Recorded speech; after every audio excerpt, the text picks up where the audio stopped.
There's a most basic and perhaps most profound fact about a child. It never truly knows when it's tired. It lacks the self-awareness to diagnose its own exhaustion. Instead, the fatigue manifests as a distortion of reality. The child simply grows convinced that it now hates mommy, that its once beloved little brother should be sent away forever, that the single button falling off a cardigan is an irreversible, soul-crushing catastrophe.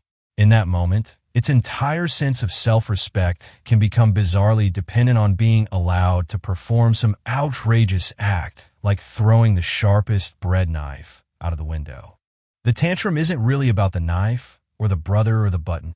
It's a desperate, scrambled signal for a fundamental, unmet need, the need for rest. And it is the sacred role of the parent to act as an external interpreter for this chaos.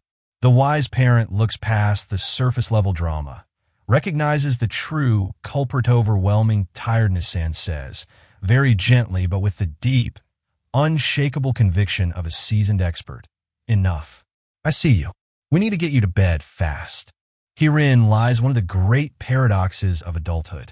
We do ourselves no such service.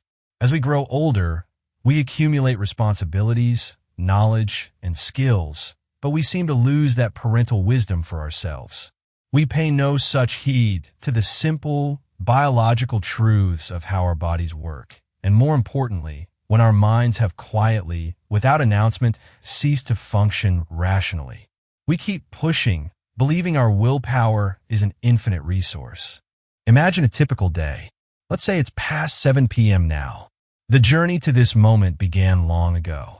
We might have had 6 hours of patchy, interrupted sleep, waking up already feeling behind. We've been fully conscious since 6:30 a.m. To fuel the day, we've had 4, maybe 5 cups of coffee, each one borrowing energy from tomorrow. Our inbox has been a relentless battlefield. We've answered 67 emails, each one a tiny demand on our cognitive load. We've crossed town twice through stressful traffic, had 4 separate meetings requiring constant focus, and perhaps given 2 presentations where our professional reputation fell on the line. For sustenance, we grabbed 4 slices of pizza, eaten hastily at our desk. In the micro breaks between tasks, we've scrolled through our phones, watching 45 short, agitating viral films, and our minds have absorbed the ambient anxiety of about 15 global conflicts and 12 political scandals. Now, unbeknownst to us, our internal resources are fully depleted. We have entered a perilous zone. Think of it like a pilot flying a plane on fumes in thick fog, with the instruments flickering. To have any chance of managing a safe landing for the evening, we need to exercise extraordinary care and self-awareness. First, we need to sense just how much danger we are truly in. It's a subtle danger, not a loud one.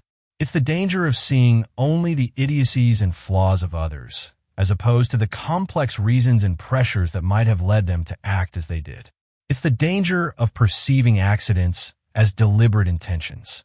Your partner forgets to take out the recycling, and the tired mind doesn't think, oh, they must have had a busy day, and it slipped their mind. No, the tired mind whispers a more sinister story. They did this on purpose. They don't respect me. They don't value the work I do to keep this house running.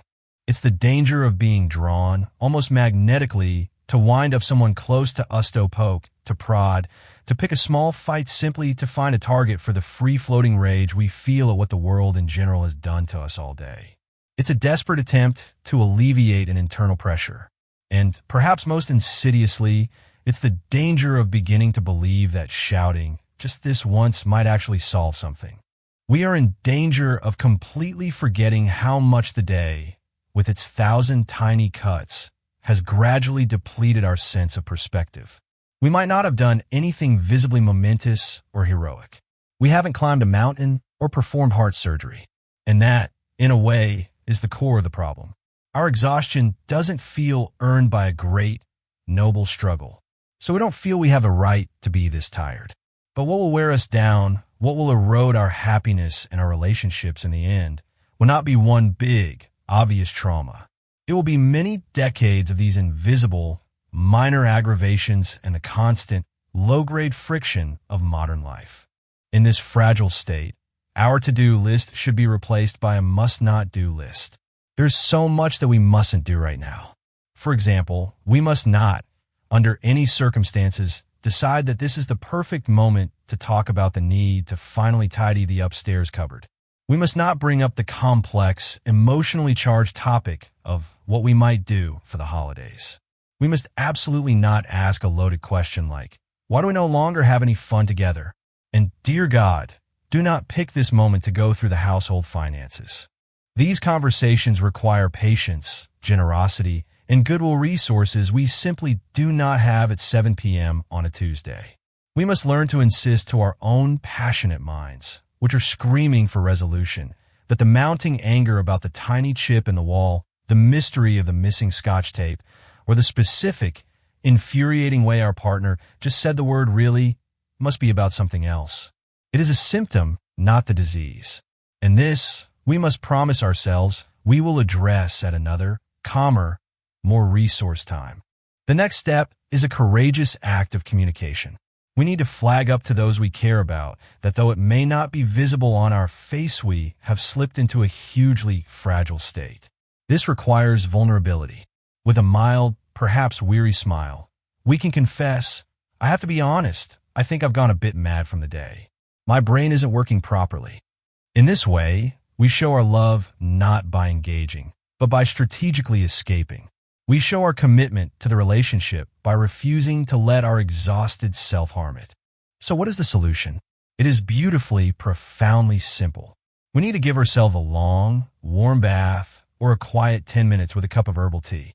We need to put down the phone, turn off the news, and put ourselves to bed not much past 9. This may seem ridiculously early for a modern adult, a waste of precious evening hours.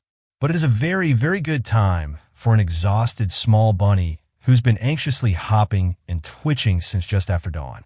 This simple act of retreat, of choosing rest over reaction, is one of the greatest kindnesses we can offer ourselves and, by extension, everyone we love. For in the quiet clarity of the morning, after the deep, neurological reset of sleep, the world truly does look different. The chip in the wall is just a chip, a tiny imperfection in a home filled with love. The frustrations of yesterday have lost their sharp, painful edges, and our love for the people we share our lives with feels clear, warm, and uncomplicated once more. By learning to gently parent ourselves, by recognizing the signs of our own fatigue and having the wisdom to act on them, we're not just surviving our difficult days. We are building a more resilient, more compassionate foundation for our lives.